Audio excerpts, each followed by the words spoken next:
Joining us now, the new general manager of the New York Football Giants, Chris Simms. Try to control yourself, please. G-Man. Giants, Joe Schoen. the G-Man. Joe, I apologize in advance for Chris slobbering all over you. Great to see you. Congratulations on your success. What drew you to the Giants, despite the fact you have to deal with Phil and Chris Simms as mega fans of the team? Yeah, exactly. No, just the Mara family, the Tisch family, just over the years, the first time I had really heard a lot about the organization was working with John Fox when I was back in Carolina back in the day, and he always had an affinity for the Giants organization and how they treated people, and ever since then, everybody I talked to on the road was kind of in the same boat. So the interview went well. It felt good. It felt comfortable. It felt right for my family and I, so I'm glad it worked out. What do you regard your number one job to be? Now that you have a coach and a coaching staff, what's your number one objective moving forward? To be competitive in 2022. Again, we got to get the salary cap in order, but you got to do that and still be, have a competitive roster where you show progress in 2022. So, that's what I'm tasked with. This is a big couple weeks here before we get to the start of the new league year.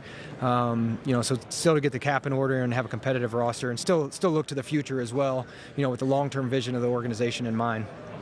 You talk about your history around the NFL, everything there. You came from Buffalo, of course, it's a great organization, got everything going in the right direction. Like, tell us some of the lessons you've learned as far as, to make you great at this job. Like some of the things that you'll kind of take away from other great people you've been around. Yeah, I think for the longest time, I was just on the personnel side. So yeah. I was a scout, an area scout, a national scout, assistant, college director of player personnel. And then I would say my exposure with Brandon Beane, because he came up as the football operations side. He was the director of football operations. Then when he was the interim GM, he really dove into the evaluation side. And Brandon's a good evaluator and understands team building. So he was really able to expose me, like in terms of leadership around the entire football operation.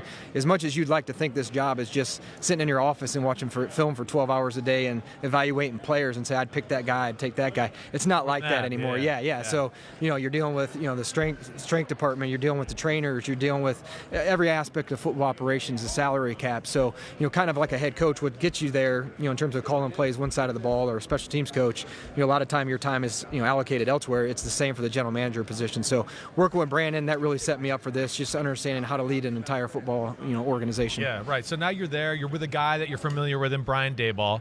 I'd love for you to tell Giants fans or whoever out there just what about him you like so much. And like just a little bit of a second off of that too is, do you sit down and watch film with him, and do you guys go through the roster together to think about the vision of the team, or is that something you do separately and then meet? How does that all kind of work? Yeah, it's a good question. So we actually worked together back in Miami. I believe it was 2011. He was the offensive coordinator there. So it was my first time meeting Brian, and we stayed in contact. Yeah. And obviously when he came to Buffalo, we had a good working relationship, had a lot of conversations. He's a guy I've had tough conversations with before in terms of, disagreeing on players or whatever it may be. So, we've been through some of those situations before. But, yeah, when he got in the building, there was several times we were like, hey, remember that meeting we had? Yeah, it's going to be structured like this. Well, he's been in that meeting before, and so have I. So he could articulate to his staff what I wanted, and I could articulate to my staff what he wanted. So there was some just unpacking of the suitcase and let's go, right away. But he's a good leader. He's a good communicator. He can really bring people together, not just, the football team and the coaches, but the entire organization and the building. So, and he's a very good offensive mind. And, he crossed both sides of the football when we were in Buffalo. Yeah. It wasn't just the offensive side of the ball. Right. The defensive guys liked him. He had a lot of relationships, and it's a relationship business. And, he also has to be, happens to be a really good offensive coordinator. No doubt. A good coach. No doubt. Joe, one of the things that caught our attention when you were introduced as the GM and also when Brian Daboll arrived as the coach, the commitment to Daniel Jones, the team's quarterback. And we got the clear impression he's the guy. There's no question about it. There's been some doubt about that after the 2021 season, obviously, but now he's the guy. How do you reconcile those statements with what you said earlier today, that a decision hasn't been made on whether to pick up his fifth-year option? Yeah, again, we haven't been around him other than a couple weeks. And again, the advantage we have is that with Daboll being a new head coach, the players will be in the building on April 4th, and we'll get to have a chance to have a mini camp the week before the draft. So, again, we're going to take our time with the process. We're going to be around Daniel. We're going to get a chance to see him throw and work with the guys that we have. So we don't have to have a decision until May 2nd. So we're going to be patient with that decision. What similarities or differences do you see between his skill set and Josh Allen's skill set? Yeah, I'm not a big fan of comparing players to players. I do that in draft meetings too, but I don't think it's fair to compare the two. But what I will tell you about Daniel is he's a tireless worker. He's in the building every day. I was telling a story earlier in my press conference. We have a good morning workout group because a lot of the families are out of the town, so we seem to have a good group in the mornings. They're working out. He was there at 5:30 in the morning, working out as well. So I know this. Whatever ability he has, and he does have ability. He's athletic. He's got a good arm strength. He's played some good football in this league. His makeup is going to allow him to reach whatever his ceiling is. So that makes me excited to work with him. And Josh was very similar in terms of those traits. Josh is a tireless worker, has all the physical ability, and he's going to reach his ceiling because of those traits as well. The roster. Like, when I just say the roster right now, what's the first thing that pops to your head where you just go, okay, we gotta fix this spot? I mean, to me as a Giants fan, I'm just going to tell you the offensive line needs help. But, where are you, GM? I know you got to delegate a lot of responsibilities. Where's your brain go?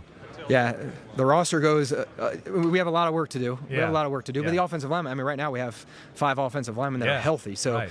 We do have a lot of work. I think everybody sees that. But, it's across the board, not just frontline guys, but I think we really need to work on improving the depth across the roster as well. So, everybody sees the offensive line as a big void and a place that needs to be upgraded. But I also see, there's other positions on offense, defense, special teams. And, again, we want to continue to build not just frontline guys, but good depth as well. Yeah. Mike's got one more for you, Mike. Go ahead, Mike. Joe, I saw that both you and Brian were asked about the Brian Flores lawsuit earlier today and had no comment on it. And if I was your lawyer, I would tell you don't talk about it. I want to ask you this, though, because the case is going to be around. There's going to be developments. There's going to be accusations. There's going to be arguments. There's going to be this. There's going to be that. How do you keep it from becoming a distraction within the football operation?